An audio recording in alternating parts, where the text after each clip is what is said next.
Hema committee റിപ്പോർട്ടിൽ തുടർ നടപടികൾ കോടതി തീരുമാനത്തിനനുസരിച്ചെന്ന് മന്ത്രി പി രാജീവ്. ആർക്കെതിരെയും കേസെടുക്കണമെന്ന് ഹേമ കമ്മിറ്റി സംസ്ഥാന സർക്കാരിനോട് ശുപാർശ ചെയ്തിട്ടില്ല.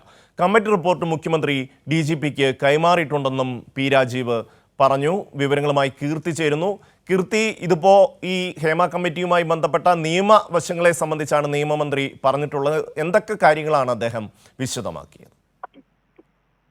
ഷമി, ഹേമ കമ്മിറ്റി റിപ്പോർട്ടിൽ നേരത്തെ പറഞ്ഞതിനേക്കാൾ 21 പാരഗ്രാഫ് അത് ഒഴിവാക്കണമെന്ന നിർദ്ദേശം നൽകിയിരുന്നു. അതുകൂടാതെ കൂടുതൽ പാരഗ്രാഫുകൾ സർക്കാർ ഒഴിവാക്കിയെന്ന തരത്തിലുള്ള ആരോപണങ്ങൾ നടക്കുന്നുണ്ട്. അത്തരം ആരോപണങ്ങൾ പുറത്തു വരുന്നുണ്ട്.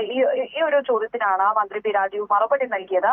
കൂടുതൽ പാരഗ്രാഫുകൾ ഒഴിവാക്കിയത് സ്വകാര്യത മാനിച്ചുകൊണ്ടാണ്. നിയമ നടപടി സ്വീകരിക്കണമെന്ന റിപ്പോർട്ടിൽ ശുപാർശ ഉണ്ടായിരുന്നില്ല. ഈ മൊഴികൾ കേട്ടത് ജസ്റ്റിസ് ഹേമയാണ്. സർക്കാരിന് ആരെയും രക്ഷിക്കാനില്ല. അങ്ങനെ സർക്കാരിന് ആരെങ്കിലും രക്ഷിക്കണം എന്നൊരു ഉദ്ദേശവും ഉണ്ടായിരുന്നില്ല. പാരഗ്രാഫുകൾ ഒഴിവാക്കിയത് അത് സ്വകാര്യത മാനിച്ചുകൊണ്ടാണെന്ന് മാത്രമാണ് അദ്ദേഹം പറയുന്നത്.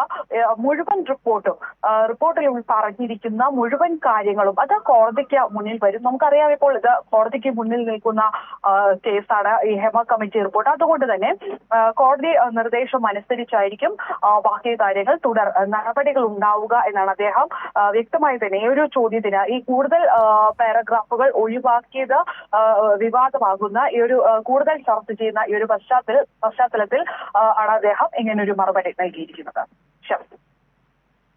കീർത്തി ആണ് കൊച്ചിയിൽ നിന്ന് വിവരങ്ങൾ നൽകിയത്.